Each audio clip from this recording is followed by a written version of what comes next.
Ça va? Alors, bonjour, Mesdames, Messieurs, heureux de vous revoir. Je voudrais réagir avec mes collègues à l'annonce de la politique économique présentée par le gouvernement du Parti québécois hier. Je voudrais d'abord dire que pendant qu'on assistait à une mise en scène, il faut le dire, assez élaborée du gouvernement, pendant ce temps-là, moi, j'étais avec les citoyens, les travailleurs des îles de la Madeleine, dans une région d'ailleurs qui a vu son taux de chômage augmenter de près de 3 %, où les gens sont inquiets, où les gens ont besoin d'une direction économique et franchement, où la confiance est très ébranlée et où on m'a dit de façon très claire qu'on avait besoin d'une nouvelle direction pour le Québec. On a entendu hier la première ministre, et d'ailleurs depuis quelques jours, parler de son obsession pour l'emploi. L'obsession pour l'emploi, ça ne commence pas un an après l'élection d'un gouvernement lorsque les élections semblent approcher. Ça doit être là dès le premier jour, avec juste à côté le portefeuille du contribuable. L'emploi, le portefeuille du contribuable. On s'en aperçoit bien tardivement. Ça me fait penser un peu aux pyromanes qui décident de devenir pompiers. Je rappelle que ce gouvernement a amené le Québec aux portes de la récession, alors qu'ailleurs en Amérique du Nord, on va dans une direction opposée. Dans ce qui a été annoncé hier, nous voyons plusieurs mesures tardives et contradictoires. En fait, plusieurs reculs qui constituent autant d'aveux d'échec d'un an de gouvernement du Parti québécois. Le plan Nord qu'on a presque ridiculisé avant l'élection, qu'on a littéralement démoli après l'élection, en faisant tellement d'annonces négatives envers l'industrie minière qu'elle s'est éloignée du Québec, ce qui a permis à l'Ontario, eux, d'annoncer un plan Nord pour attirer l'industrie. Le plan Nord, tout d'un coup, on lui retrouve les vertus qu'il y avait. On a coupé massivement dans les infrastructures. On vient de se rendre compte que d'investir dans les infrastructures, ça crée de l'emploi et de l'activité économique. On nous a répété à plusieurs reprises que c'était très grave que le Québec ait des surplus d'hydroélectricité. Maintenant, on vient de se rendre compte, comme nous le disions, que c'est un atout extraordinaire de compétitivité pour le Québec et on veut l'utiliser pour le développement économique. On retrouve certaines mesures, par ailleurs, que nous avions demandées lors de notre caucus de Rivière-du-Loup. Pensons par exemple au crédit de rénovation verte, au soutien de l'exportation des entreprises du Québec, au réinvestissement dans la forêt qui survient bien tardivement dans la saison après qu'on ait coupé de façon importante, et au soutien des entreprises manufacturières. Ce qui manque dans ce plan, avant de parler des chiffres, ce qui manque, c'est une vision beaucoup plus globale de l'environnement pour nos entrepreneurs et nos entreprises. Et ça passe notamment par la fiscalité des individus, mais également des entreprises. C'est la raison pour laquelle nous parlions d'allègement fiscal pour les entreprises, notamment les entreprises manufacturières. On ne retrouve pas cette mesure ou ce type de mesure dans le document du gouvernement. On aura l'occasion certainement d'y revenir. Je mets ça également dans le contexte d'une succession que je trouve franchement assez cynique de gestes électoralistes, une sorte de plan panique électoral. On a essayé la charte. La fenêtre ne semble pas avoir ouvert. On a essayé les commissions scolaires. Là non plus, ça n'a pas suivi. Et là, on essaie l'économie, encore une fois, bien tardivement. C'est un peu comme si dans nos familles, on avait perdu un emploi, les revenus baissent, on est obligé de couper dans l'épicerie, puis tout d'un coup, on annonce aux voisins qu'on s'en va en croisière autour du monde. Mais on n'est pas trop sûr comment on va payer la croisière. Et si on regarde les chiffres à un niveau élevé, depuis le début 2013, on est 2 milliards dans le trou, dans les chiffres budgétaires du gouvernement. On a perdu 45 000 emplois pendant qu'il s'en créait 145 000 ailleurs. Et on nous annonce de remettre 2 milliards pour créer 43 000 emplois, mais d'ici 2017. La question que beaucoup ont posée et qui se répète encore et qui doit être répétée aujourd'hui, c'est d'où va venir l'argent? Quelle est la colonne de revenus qui va avec ces dépenses annoncées pour les prochaines années? Vous le savez, on a demandé à plusieurs reprises que le gouvernement présente des chiffres validés sur sa situation économique et financière. Ça n'est pas venu. Après l'échec d'un an de gouvernement du Parti québécois, la perte de confiance des milieux économiques, qui, croyez-moi, sont fortement ébranlés, on demande non seulement que ce portrait soit publié, nous demandons que le gouvernement dépose un budget. Sans budget, un budget, c'est les dépenses et les revenus. Sans budget, ce plan n'a aucune crédibilité. Et on soupçonne que les ministres vont se disperser dans le Québec pour faire des annonces, chacun dans leur secteur, qui viennent de ce plan-là. Sans budget, sans cadre financier qui inclut les revenus, ces annonces n'auront aucune crédibilité. Il s'agit, au-dessus de tout, de rétablir la confiance pour l'économie du Québec, des entrepreneurs, des acteurs économiques. Et ça passe sans aucun doute par l'élection d'un gouvernement qui se préoccupe véritablement de l'économie tous les jours et également du portefeuille de la capacité de payer des contribuables. Merci. On va prendre des questions en français sur le sujet. On va commencer à la droite. Je vous demanderai de vous identifier pour les fins de retranscription. Bonjour, Julien Lafille de Radio-Canada. Donc, vous parlez de gestes électoralistes. Est-ce que, selon vous, ce document, ça ressemble à une plateforme électorale? Et est-ce que, selon vous, il n'y a plus aucun doute que le gouvernement s'apprête à déclencher des élections le 6 novembre? Un de mes proverbes préférés, c'est que rien ne m'effraie plus que la certitude. Hein? On n'est pas sûr de rien tant que Mme Marois ne décide pas elle-même de déclencher l'élection. C'est elle qui tient le bouton dans la main ou la manette dans la main. Mais cependant, si vous mettez tous les éléments ensemble, ce que j'ai appelé tantôt cette succession de gestes dans le but de tenter d'ouvrir des fenêtres électorales, que ce soit la charte, que ce soit les commissions scolaires, maintenant c'est l'économie, une découverte bien tardive, ça sent la préoccupation électorale et ça sent un peu la panique. Il y a le DGE qui vient de déposer 8 constats d'infraction dans une affaire de prête-nom. Ça touche le Parti libéral, Mme Normando, lors d'une activité en octobre 2008. Vous en pensez quoi? Bien, je viens de l'apprendre. Ça touche les personnes, sauf erreur, ça touche les personnes qui ont fait les contributions. Vous savez qu'une loi anti-prête-nom a été adoptée dans les années qui ont suivi et que, on le voit, ça a fortement contribué à faire cesser ces pratiques. Et on l'a toujours dit, il n'y a pas de concession de notre côté. Si des personnes, que ce soit des donateurs ou d'autres personnes, ont commis des actes irréguliers, ces personnes devront en répondre. Merci. On va passer au micro de gauche. Oui. Bonjour, Madame, Messieurs. Bonjour. Monsieur Couillard, pourquoi avoir attendu Martin Ouellet de la Presse canadienne? Bonjour, M. Ouellet. Je croyais vous avoir reconnu. Oui, merci. Pourquoi avoir attendu aussi longtemps avant de réagir? Parce que hier, vos collègues des autres partis étaient présents. Oui. Vous n'étiez pas là. M. Hamad non plus, M. Paradis. Ça a pris du temps avant de vous entendre. Hier, je vous ferai remarquer que M. Paradis et M. Hamad ont fait des commentaires qui ont d'ailleurs été publiés dans les médias. M. Paradis n'a pas fait des commentaires après. M. Hamad a fait un commentaire après. Oui. Moi, je l'expliquais tantôt, j'étais avec les gens des îles. Puis franchement, entre être présent à une annonce à laquelle d'ailleurs on n'avait même pas été conviés pour la partie du briefing technique, et être avec le monde pour voir sur le terrain ce qui se passe avec les pêcheurs de homards, les gens de l'industrie touristique, les gens de l'industrie maritime, je peux vous dire que c'est comme ça qu'on bâtit une vision économique. Alors, on se présente aujourd'hui avec vous. Je comprends qu'on est un peu dans la culture de l'instantané en termes de réaction, mais je crois qu'on a aujourd'hui une réponse qui est complète et qui s'ajoute aux commentaires qui ont été faits hier par M. Hamad et M. Paradis. Comme vous dites qu'on est en proximité d'une prochaine campagne électorale, est-ce qu'il n'aurait pas été important, justement, de Les raisons pour lesquelles j'allais voir les gens des Îles-Madeleine étaient importantes aussi. Ces gens-là ont trouvé important qu'un chef de parti se déplace, aille les voir dans les usines. J'ai visité une usine de transformation de crustacés. J'ai rencontré des gens du milieu touristique, j'ai rencontré des gens du milieu maritime. J'ai rencontré également nos militants des Îles-de-la-Madeleine et c'était important pour moi de faire ce geste-là. Ça s'inscrit dans la tournée que je fais depuis déjà quelques temps. Et c'est comme ça qu'on bâtit une véritable vision concrète de l'économie et des besoins des gens. C'est au micro de droite. Oui, Robert Dutrisac, Le Devoir. Bonjour. Bonjour. Est-ce que je comprends que la principale critique que vous portez à l'égard du plan qui a été présenté par le gouvernement Marois, c'est que ce plan reprend essentiellement des choses que vous avez proposées. Vous avez parlé du plan Nord, de l'utilisation des surplus d'électricité, le crédit rénovation. Finalement, c'est des mesures qui sont positives à vous, monsieur. Mais ce qu'il faut ajouter, M. Dutrisac, oui, ce sont de bonnes mesures. Le plan Nord, c'était une extraordinaire mesure de développement économique, mais ça survient après une campagne électorale pendant laquelle on a littéralement démonisé. Je ne rappellerai pas les adjectifs qui étaient utilisés. Vous vous souvenez de cette annonce du camion qui reculait et qui laissait tomber 2-3 garnottes à terre, là? Ce qui est vide maintenant, c'est pas la benne du camion, elle est vide pour vrai, c'est les cours également des équipementiers en Abitibi, de l'industrie minière. C'est l'industrie minière qui est très inquiète du projet de loi sur les mines qui n'est toujours pas adopté et qui semble les éloigner encore plus du Québec. Alors, effectivement, on a demandé, à Rivière-du-Loup d'ailleurs, souvenez-vous-en, on a demandé le crédit rénovation verte, il est là, on a demandé de redonner le soutien à l'exportation, on le voit, de soutenir nos entreprises manufacturières. Mais, à mon avis, ce n'est pas de la bonne façon. Il faut les soutenir en leur donnant l'allègement fiscal, l'allègement réglementaire, la paperasse également. Il faut les aider de cette façon-là. Il y a combien d'entrepreneurs qui m'ont dit dans toutes les régions, vous savez, M. Couillard, toutes ces mesures gouvernementales, donnez-nous de l'oxygène, donnez-nous de la place fiscale, allégez la lourdeur administrative. On va les prendre, les décisions, nous autres. On va les prendre, les choix et les risques. Alors, c'est comme ça qu'on aide les entrepreneurs. Alors, sur le fait qu'on reprenne des mesures du gouvernement précédent et de ce qui avait été annoncé ou proposé.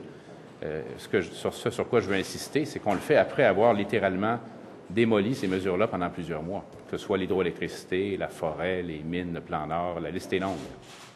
Maintenant, concernant les accusations de DGE, ce qui arrive avec Mme Normando, c'est-à-dire, semble-t-il, c'est une activité de financement en dehors de son comté, etc. Vous en avez fait, vous, M. Couillard, de ce type de financement? Comme des gens politiques, des autres partis politiques également.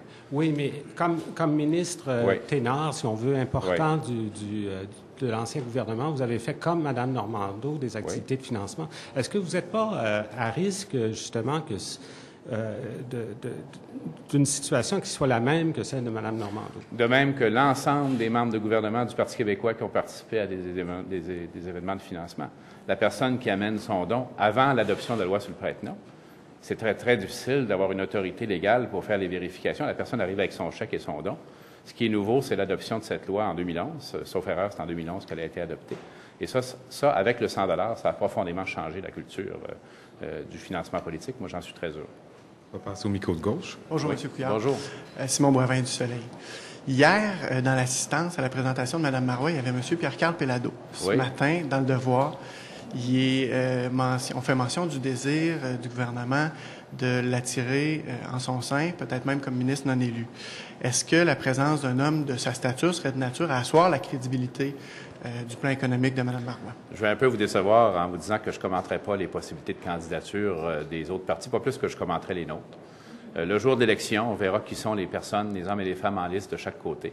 Et les gens pourront évaluer les candidatures. Que des gens soient intéressés à s'inscrire dans l'action politique, en général, je trouve que c'est une bonne nouvelle. Mais pour ce qui est des individus dont il est question, comme celui dont vous parlez, je ne ferai pas d'autres commentaires pour l'instant. Merci. Micro de droite. Gilbert Lavoie, du Soleil. Bonjour, M. Couillard. Si le gouvernement, vous avez raison de dire que la colonne des dépenses, des revenus n'est pas encore là, mais si le gouvernement actuel n'a pas les moyens de financer les mesures qu'il nous a annoncées hier, comment est-ce qu'un nouveau gouvernement libéral élu en décembre ou en mars prochain aurait davantage de moyens pour financer une relance de l'économie? Parce qu'un gouvernement, le gouvernement qui est en place actuellement, a fait reculer l'économie du Québec par son absence de vision, son absence de cohérence et des gestes posés. Ça a commencé, souvenez-vous-en, avec des messages contradictoires sur la fiscalité. Ça a continué avec les mines et le plan Nord. Ça a continué avec l'hydroélectricité. C'est une succession d'éléments qui ont fortement ébranlé la confiance du milieu économique. Le jour où un gouvernement revient aux commandes des affaires du Québec avec une préoccupation de nature obsessive, pour reprendre les mots de Mme Marois, sur l'économie et l'emploi dès le jour 1, qui donne un environnement aux entrepreneurs en leur disant « Nous allons réviser votre fiscalité, nous allons alléger le poids fiscal, notamment les taxes sur la masse salariale, nous allons diminuer le fardeau réglementaire ». Ce jour-là, les administrateurs des entreprises, les entrepreneurs savent qu'ils ont un gouvernement qui leur fait confiance, et là, ils investissent, et là, ils créent de l'emploi. Vous remarquez, M. Lavoie, qu'il y a eu une baisse de 60 à 70 des investissements des entreprises. Ça traduit, c'est un des meilleurs indicateurs pour traduire la perte de confiance du gouvernement. Alors, c'est un paysage large et global qui, malheureusement, est négatif. J'aimerais avoir votre opinion sur la campagne de publicité en cours. L'ancien gouvernement a fait la même chose sur le plan Nord. Est-ce que vous trouvez normal qu'à l'approche d'une campagne électorale, les gouvernements, quels qu'ils soient, se lancent dans de grandes campagnes de publicité aux frais des contribuables, de la publicité qui, somme toute, est préélectorale? Vous savez, M. Lavoie, quand les gens parlent de faire de la politique autrement, je pense qu'entre autres, ils parlent de ça. Ils parlent de la façon dont on discute les idées. Ils parlent de la transparence également dans les chiffres et les finances publiques. Je suis d'accord avec vous, c'est une pratique un peu discutable, surtout s'il advenait par hasard que les élections soient déclenchées dans quelques semaines. On serait certainement obligé de faire un lien entre cette dépense-là. Je pense que ce genre de choses-là est discutable. Le jour où on aura un gouvernement majoritaire, on aura une élection à date fixe. Ça aussi, ça pourra, je crois, assainir cette perception. Et on aura surtout, ce que nous, on va proposer, une communication transparente et indépendante des chiffres financiers et économiques du gouvernement au déclenchement de l'élection. Jean-Luc Lavallée, le Journal de Québec. Bonjour. Vous avez souligné que le Québec est dans le trou de 2 milliards actuellement. Ça, c'est après 3 mois, les 3 premiers mois de l'exercice financier. Croyez-vous qu'il est possible de renverser la vapeur et d'atteindre le déficit zéro malgré tout, sachant que les déficits en début d'année sont quand même habituels en raison des méthodes, des décaissements des ministères? Bien, c'est le montant qui est important. C'est certain qu'il y a toujours des fluctuations des finances publiques au cours d'une année. C'est le montant, c'est le fait qu'on semble déjà avoir utilisé la marge de manœuvre ou la réserve financière du gouvernement. C'est le fait que l'activité économique, à date, ne reprend pas. Et entendons-nous bien, là, moi, je ne souhaite pas que le Québec entre en récession. Là. Ce serait la pire chose qui pourrait nous arriver. Mais une fois que ce phénomène-là est enclenché, ça accélère la perte de confiance. Alors, l'objectif de l'équilibre budgétaire, j'ai pas entendu beaucoup de paroles claires du gouvernement au cours des derniers jours, des dernières semaines là-dessus. J'ai l'impression qu'ils vont essayer de tenir ce sujet éloigné, raison pour laquelle nous demandons le dépôt d'un budget. Que feriez-vous, vous, dans les circonstances actuelles, si vous étiez au pouvoir, est-ce que vous seriez obsédé par le déficit zéro ou vous songeriez à le repousser d'1 an? On va étudier clairement les chiffres, mais certainement on ne le fera pas aux dépens de la croissance économique. Lorsqu'on a créé une situation qui nous amène à couper massivement dans les dépenses publiques et mettre en danger l'équilibre budgétaire, il faut le corriger, puis il faut le corriger prudemment, avec des mesures qui relancent l'économie. C'est à ce moment-là qu'il faut mettre en place l'allègement fiscal des entreprises, l'allègement réglementaire, puis des mesures qui créent de l'emploi. Je repose ma question différemment. Est-ce que le déficit zéro est non négociable pour votre parti en 2013-2014? Le principe de l'équilibre budgétaire est non négociable. Est-ce que le dommage causé aux finances publiques cette année est à un point tel que ça va être difficile d'atteindre l'objectif? On le verra lorsque, j'espère, le gouvernement déposera son budget. Je reviens encore à mon commentaire de tantôt. On est dans le vague, on est dans l'ombre, on ne sait pas. Le gouvernement doit absolument présenter un budget, surtout s'il pense amener le Québec en élection. On se souvient, en passant, qu'en 2003, le gouvernement avait lancé une élection sans budget. Qu'à une élection récente, ils ont déposé leur cadre financier après le débat des chefs. Alors, ça semble être une sorte de modus operandi. Dernière question en français à droite. Bonjour. Bonjour. Donc, est-ce que vous êtes d'accord avec l'idée que le gouvernement investisse alors qu'il y a une situation économique peut-être difficile? Sur ce principe-là, vous êtes d'accord? Sur le principe d'investir de façon stratégique, puis je ne suis pas nécessairement d'accord avec toutes les cibles qui sont fixées. Je prends l'exemple du soutien aux entreprises manufacturières. Moi, je pense que les entrepreneurs manufacturiers, c'est bien beau de leur donner un crédit d'investissement, puis pour des petites entreprises, c'est des niveaux d'investissement qui sont difficiles à atteindre. Ce qu'elles demandent, les entrepreneurs, c'est d'alléger leur fardeau réglementaire et fiscal. C'est pour ça qu'à Rivière-du-Loup, souvenez-vous-en, on avait demandé de donner un congé de taxe sur la masse salariale pour tout nouvel employé engagé par une entreprise manufacturière, ce qui est une dépense fiscale, mais qui conduit rapidement à un impact sur la création d'emplois. Alors, c'est le genre de mesure que nous, on proposerait, justement parce que les entrepreneurs que j'ai rencontrés partout me le disent. Écoutez, arrêtez de diffuser cette pluie de crédits d'impôt et de subventions. Donnez-nous l'espace pour prendre les risques et prendre nos décisions. On va le faire, on est des entrepreneurs. Alors, c'est une approche totalement différente que celle qui est prise par le gouvernement actuel. Concernant les accusations, les 8 constats d'infraction pour ce qui est du financement illégal, qui est au bénéfice du Parti libéral et au bénéfice de Nathalie Normando, précise-t-on dans le communiqué du directeur pas à général son bénéfice personnel, là. J'espère que c'est pas ce que non, vous c'est pas ce qui est non, c'est pas ce que je sous-entends. Je fais juste citer le communiqué de presse du directeur général des élections et j'essaie de comprendre votre position par rapport à ça. Là. Est-ce que c'est pas le temps d'un mea culpa quelque part au sein du Parti libéral? Il n'y a pas de mea culpa à faire, pas de responsabilité au sein du Parti libéral. Est-ce que votre parti est une victime également du financement? On ne criera pas à la victime. Je répète, s'il y a des choses qui ont été faites, des choses irrégulières qui ont été faites, on ne veut pas de compromis. Si des gens ont commis des actions répréhensibles, et ces personnes-là devront en répondre. Je vous rappelle que c'est le Parti libéral qui a également proposé et fait adopter la loi anti-prête-nom. Je vous rappelle également que lorsqu'on voit les témoignages en commission Charbonneau, on assiste en général à la présentation d'une chute importante de ce type d'activité-là autour de ces années où les escouades policières et la loi anti-prête-nom ont été adoptées. Alors, je prétends bien sûr que le Parti libéral doit répondre lorsqu'il a à répondre, mais que les autres partis politiques également, il y en a été question récemment d'ailleurs, doivent le faire. Et je ne suis pas en train de dire c'est pas grave, les autres l'ont fait, là. Mais si cette pratique-là a été arrêtée, c'est grâce à une loi qui a été adoptée à l'Assemblée nationale, qui est la loi anti-prête-nom. Et rien de plus là, de votre côté, vous attendez qu'on bouge du côté du DGE, à savoir s'il y a eu du financement illégal et voilà tout? Nous, on est convaincus que les gens ont agi correctement de ce qu'on peut voir autour de nous. Si le DGE remarque des infractions, il doit les sanctionner, c'est ce qu'il fait. Il va le faire pour les autres partis politiques. Mais quand on voit quelque chose qui est présenté de cette façon-là ou de ce type d'événement-là, puis ce sera peut-être le cas dans les prochains mois, il y a des questions, d'après moi, qui doivent être posées. Est-ce que cette pratique existe encore? Est-ce que les personnes associées à cette pratique sont encore en autorité ou en position d'influence dans le parti politique, quel qu'il soit? À mon avis, la réponse aujourd'hui à toutes ces questions est non. Parce qu'il y a eu beaucoup de changements, des changements législatifs, réglementaires, des changements au niveau du parti. Et pour moi, le changement capital, outre la loi anti-prête-nom, c'est la nouvelle limite de 100 $ pour l'électeur. On va passer aux questions en anglais. On va commencer à la gauche. Oui, Kevin Doherty, Montreal Gazette. Yes. Yes, Mr. Couillard, you say that many things that Madame Marois has proposed are liberal programs like Northern Development, money for manufacturing, forestry, renovation, so on, not your whole package. Yeah. Anyway, and you want a budget. Could you vote for such a budget? Could your party, if Madame Marois we'll wait until we see it. The proof will be in the pudding. If the budget shows income that relates to the expenses that have been announced, that will be reassuring. But frankly, I have high level of doubt towards that. Seeing the economy, seeing that we are almost in recession already, gives me a great degree of concern. And I find it particularly cynical that the government would present such a plan with only expenses, no revenues, no budget, only to try to have an election, a ballot question on the economy, after having tried having a ballot question on the charter, then on the school boards. Now we're trying on the economy. It's strange that Mme. Marois has a sudden obsession and interest for jobs more than 1 year after her election as Premier. Would you prefer, there's a scenario that's, that she would call an election for December 9th, even though there is a Bill 3 which says there won't be any. But would you prefer to defeat the government, bring the government down? Is that something that's a possibility even at this point? It all depends. I use the term confiance in French, trust, confidence in my presentation.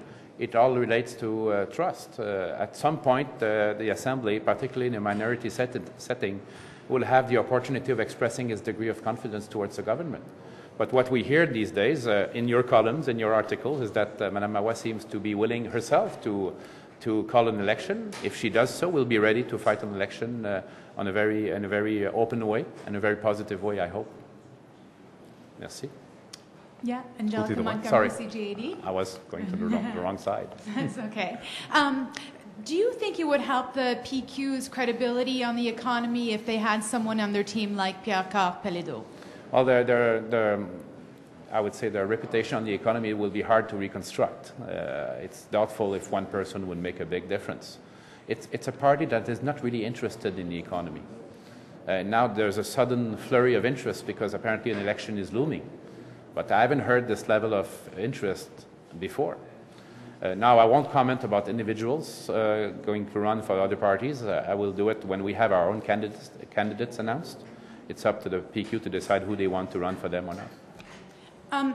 Also, of course, this new news has come out with Nadine Normando being involved or seeming to have had at least her event involved in I just want to correct that because what I've seen is that people donating money have been sanctioned by the DGA at an event, following an event that was held in her presence. It doesn't mean that she was herself personally involved or she has anything to account for that. It's an important distinction. This being said, what is at stake here is the concept of prête-nom. I don't know in English how you'd say that. People get reimbursed after making a political donation. I will recall that a law was adopted in 2011 prohibiting very, very openly and very firmly this practice. And since then, I think this practice has completely disappeared, which is a good thing. Merci. Sean Lyons, CBC. So I just want to ask very basically, what do you make of the way the government announced their economic strategy yesterday? Very flashy, very crisp and clean. What do you think? A lot of sparkle and not a lot of substance, I would say. What we are announcing again, after having put Quebec in the red for $2 billion, after having lost 45,000 jobs while the rest of the country created 145. Now we're putting back $2 billion until 2017 to create 43,000 jobs. So even according to their figures, we're minus 2,000. But does it look more to you like an economic strategy or it's the launch of a campaign? It's an electoral strategy. And that's why we want a budget. Now, what in everything you saw yesterday, I mean, given the criticisms, of course, we all understand that, but was there anything in there that you liked, the government that you support? Well, actually, they followed up on some suggestions we made. In Rivière-du-Loup, remember, we asked for the Crédit Rénovation Verte for energy-efficient homes for renovation, tax credits for renovation. We asked to give a better support for our small and medium businesses for exports. We asked that the manufacturing industry be helped. I don't think it was helped the right way, by the way. The right way to help the entrepreneurs is to diminish their administrative burden and diminish the tax burden too. That's how we would have approached that issue. So of course those measures are there, but it's also the fact that, for example, the Plan Nord, which is mentioned here under a different name, has been viciously attacked and criticized for months before and after the election And now we're finding out, it may have been a good idea after all. But remember that during that period, Ontario developed its own Plan R, called Circle of Fire, if I'm not mistaken. So we hear that investments that were destined to Quebec are now going to Ontario because of this long uncertainty created by the government. With the release we saw from the Chief Electoral Officer this morning, are you at all concerned, if we are just weeks away from an election campaign, that this kind of thing, even though it happened in the past, and these are actions that happened in the past, could still tarnish your party's reputation now? I think all parties are potentially liable under this theme, but I will say, and you mentioned it yourself, this is the past. I'm looking at the present and the future. And we have adopted laws. Laws have been adopted both for the financing and the mechanics of financing that literally have solved this issue. Micro droite. Caroline Pant, Global News. Hello, Mr. Couillard. Can you explain what you said earlier about the zero deficit? Is there a lack of urgency in your party to achieve zero deficit? Well, the situation is so serious now. We're almost $2 billion in the red. Then one would have to be very careful how to rebalance the budget. I haven't heard the government say anything specific or very firm about their objective. That's why we want a budget. That's why we're asking for a budget, because then we can comment on how realistic it is to balance the budget this year and the following year. What we have is a succession of expenses staggered over 3 years with no revenue sources to account for them. That's amazing. I've rarely seen this. So that's why we're asking the government to table the budget, particularly if they're going to call an election. I will remind you that in 2003, they went in election without a budget. And I will remind you as well, I don't know if it's the last or the action before, their cadre financier, their financial framework, was only published after the leaders' debates. It seems to be their modus operandi. Now, would a Liberal economic plan be vastly different from what we're seeing from the PQ? I think because there's a lot of good in this plan. The philosophy will be different exactly because of what I heard from the entrepreneurs around Quebec. Again and again, they told me the priority for your government when you become the government is to diminish our tax burden, give us some oxygen, diminish the paperasse, the administrative burden that is on our shoulders. And then they say, don't worry, we are entrepreneurs, we'll take the risks, we'll take the decision, we'll create jobs. But they have no positive signals for them to do that. That's why investment by businesses has gone down by 60%. So our approach is going to be different. There will be maybe some common points, but our global approach will be very different. Dernière question à votre gauche. Hello. Mr. Couillard, what is it about the plan yesterday that particularly surprised you or shocked you? Well, the absence of the revenues to account for the expenses, that's one. The fact that we are now seeing the Plan R resuscitate after having been heavily and viciously sometimes criticized before and after the election. The fact that Mme Marois speaks about her newfound obsession for jobs, which apparently was not present a few weeks ago. And that's what's shocking, and I find it quite cynical, frankly, that the government has been trying to open a succession of electoral windows, first with the charter, doesn't seem to work that well, then the school board, not sure, let's try the economy now. That's not the right way to govern.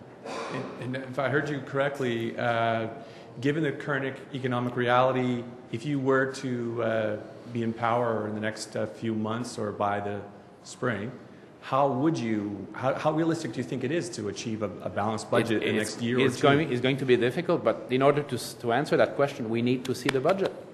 That's why it would be totally irresponsible for the government to call an election without first tabling a budget in which we would see expenses and revenues. It's a very basic concept. If there's no budget, are you willing to campaign on a promise to... We will campaign on our economic plan. There will be a financial framework, of course, and you will see this when we get in campaign. Be patient. Apparently, it's coming soon. Merci. Merci beaucoup. Merci.